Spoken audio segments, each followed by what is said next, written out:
Hi, my name is Karen Holmes. I'm the founder and director of the World Peace Organization for the One World Government. Today marks the anniversary of the start of the Iraq War in 2003. And I wanted to address today forever wars, and I wanted to look at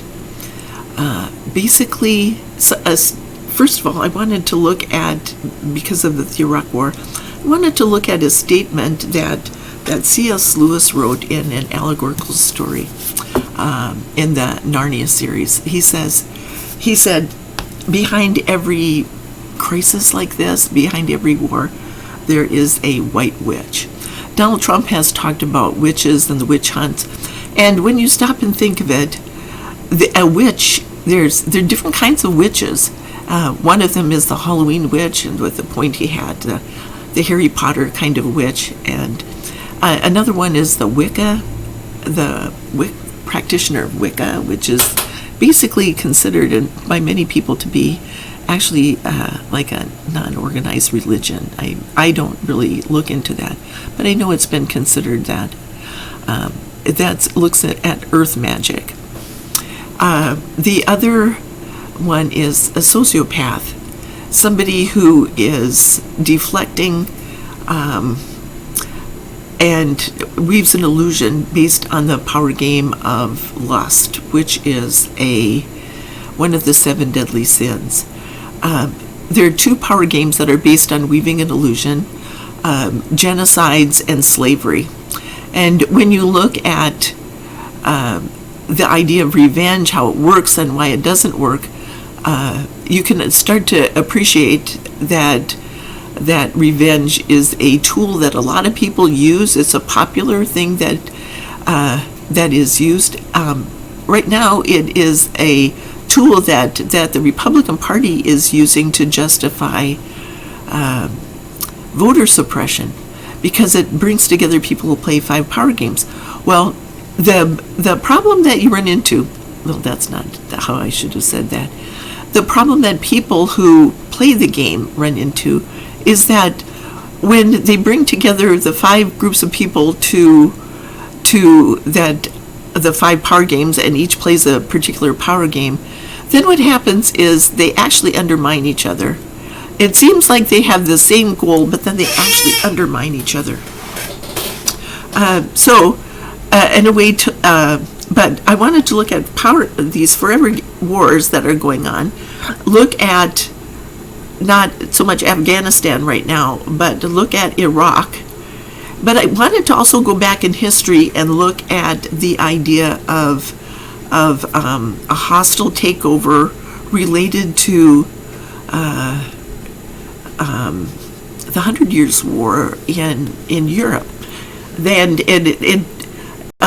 Because not only is today the anniversary of the start of the Iraq War, it's also the anniversary of when Henry V was crowned King of England, and he basically was with the Battle of Agincourt. He went in.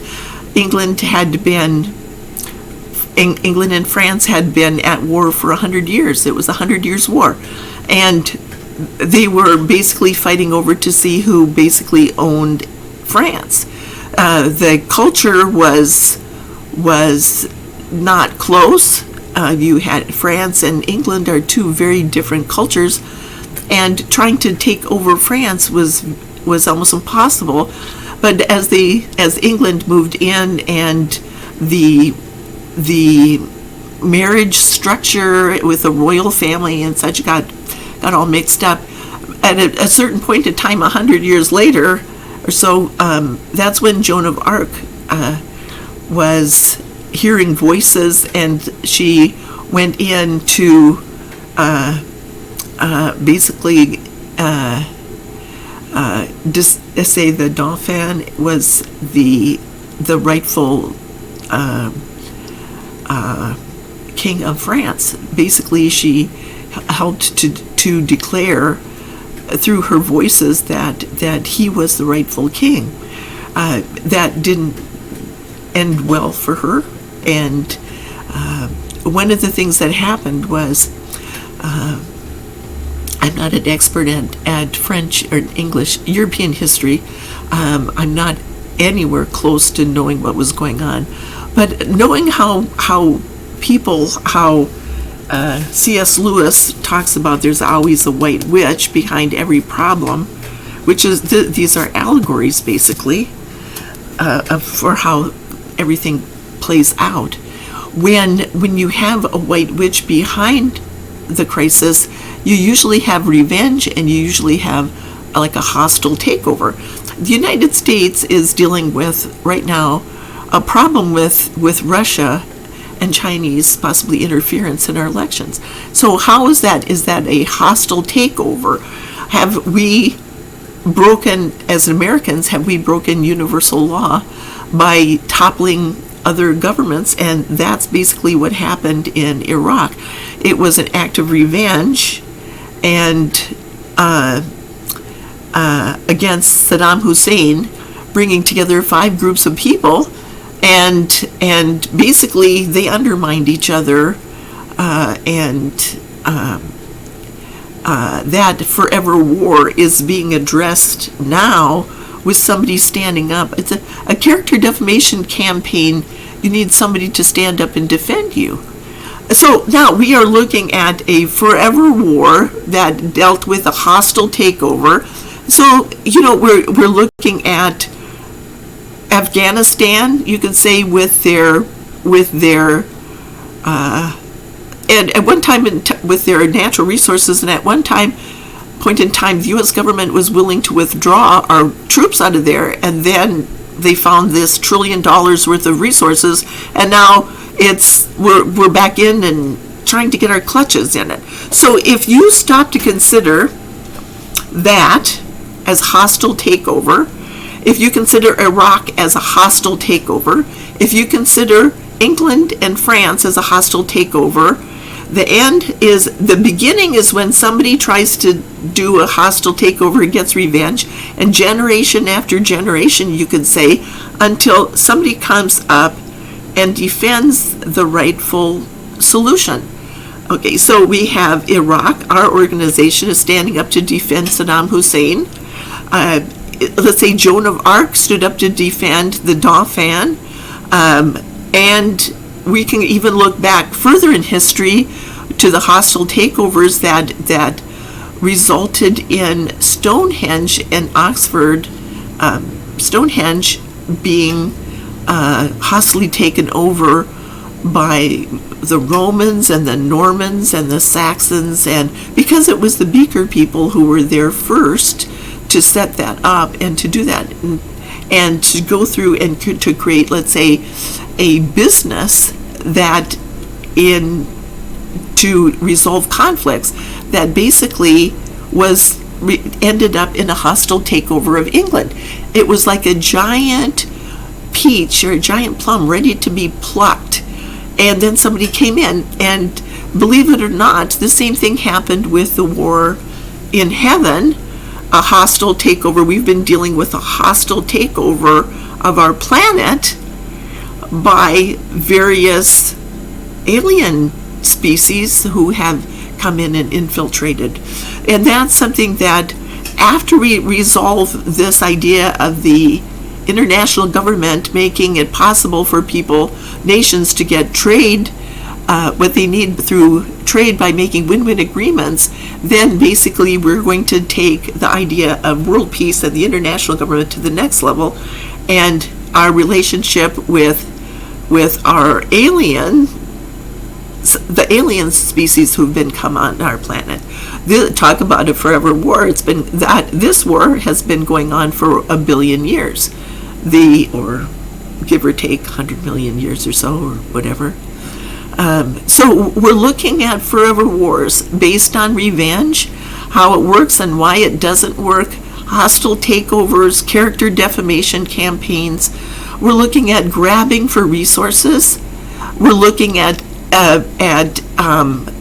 enslaving people and making people, weaving this illusion that allows people to infiltrate and to set into place a structure like dividing people into different parts, and this is what's happening. There are two, the white witch, a sociopath, is basically playing the game of lust. And so we are looking at parts of our government, including, is Donald Trump a narcissist? Is he weaving an illusion? He's been declared he's been accused of being of sexual assault. So therefore that game of lust is actually kind of like controlling that.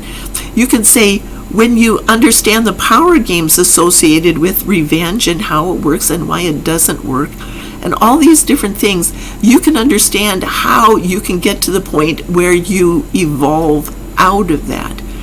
As I said, we are evolving out of a forever war that's been going on 1 billion years based on the idea of the hostile takeover of planet, the war in heaven.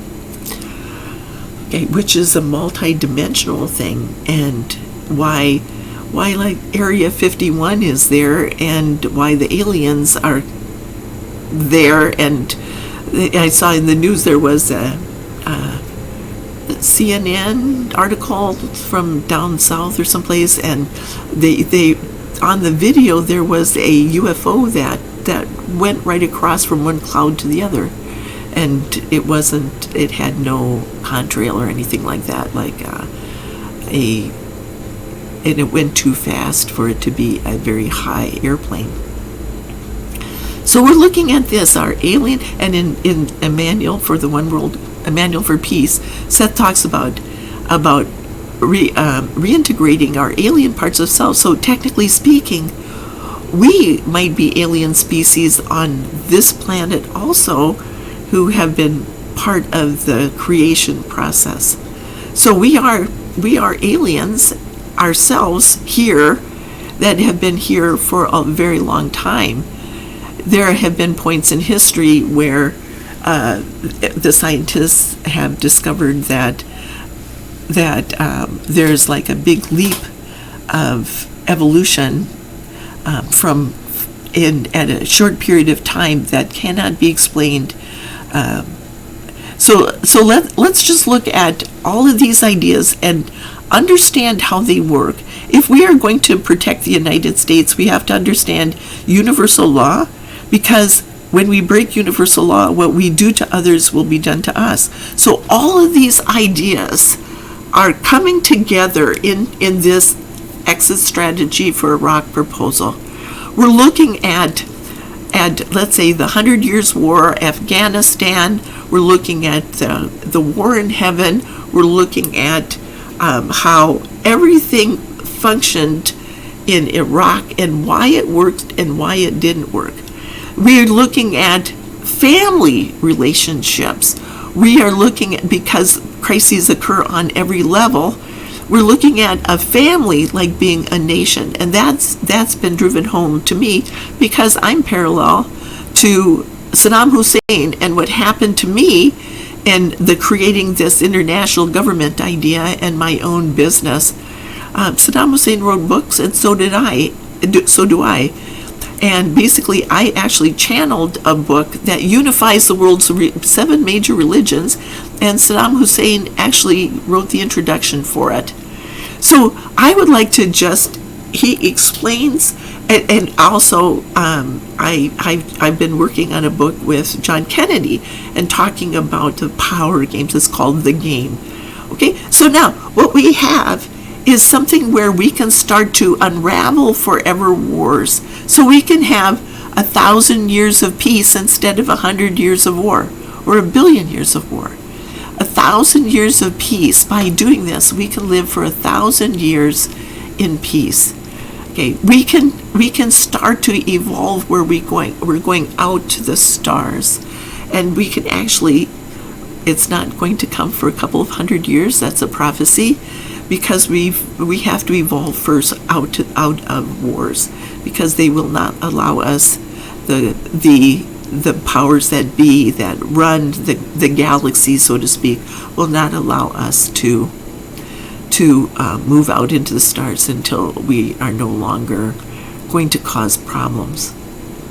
Okay, so that's all I wanted to talk about today, is we're going to address this with the exit strategy for Iraq, but it's a much bigger idea. It happens with families. We're going to work on the family level. We're going to work on the government level. We're going to work on the global level and the galactic level. And we're going to look at how we have evolved over the last billion years. Okay? So this is something that we're looking at the games associated with